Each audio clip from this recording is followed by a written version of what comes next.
Bakit niyo kinuhaan ng video yung mga manananggal? Delikado yan. Lola, biglaan lang naman po eh. Tsaka, para din po yun sa report ko. Hindi yan rason para ipahamak mo sarili mo. Ibang tao yung mga manananggal na yan. Hindi mga simpleng kawatan na pwede mong isumbong sa pulis tapos ipablatter mo. Malalakas yung mga yan. May mga powers. Buti na lamang at hindi kayo nakita tapos hinabol kayo tapos inilipad kayo. Sorry po, Lola. Sa susunod na makakita ka ng manananggal ha o yung mga delikadong mga nilalang na yan na umuwi ka na agad. Ayaw ko matulad ka ha, sa kapatid ng lola ko. Bakit po, Lola? Ano pong nangyari sa kanya? Nakakurso na dahan ng manananggal dahil buntis. So ayun, patay.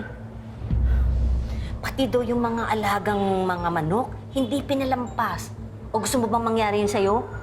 Ayoko nga, Lola, no? Pero totoo po pala talaga yung mga ganun, no? Na pumapatay po sila ng mga tao, tsaka ng mga hayop. Mag-iingat ka, apo, ha? Gusto mo ba pabaunan kita ng asin? Lola, okay lang po. Naku, Lola, wag po kayong mag-alala sa akin dahil kaya ko na po yung sarili ko. Malaki na po kaya ako, no? Alam niyo po, kailangan yung alalahanin.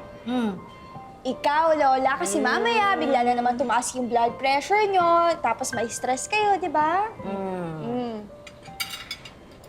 Ay, wait lang, Lola. Yung gamot mo pala. Babaya, makalimutan natin to. Okay na yan, dali.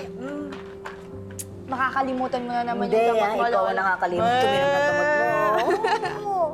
Kung hindi pa Mamaya kita yan. papaalalahanan, Lola. Dito na yan. Okay na yan. Okay na, dali. Oh. Mukhang masarap yan, Lola. Manananggal? A Filipino mythical creature. Una raw nakita ang mga manananggal noong panahon ng Kastila. Lumalabas lang sila tuwing gabi, nahati ang kanilang mga katawan, at tuwing umaga naman, nabubuo ulit yung mga katawan nila. Nagpasa-pasa yung mga accounts ng mga sinaunang Filipino at yung mga kwento nila nagpasa-pasa na sa panahon natin ngayon tungkol sa manananggal gamit ang comics, TV series at movies. Question.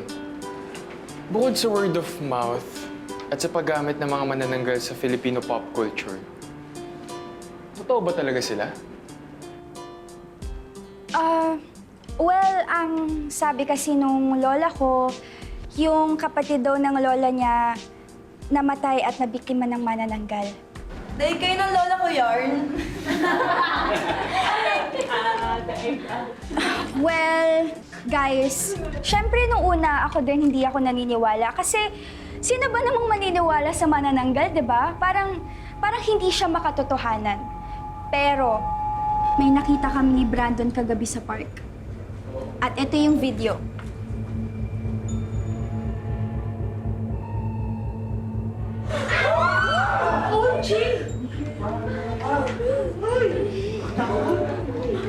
And there you have it!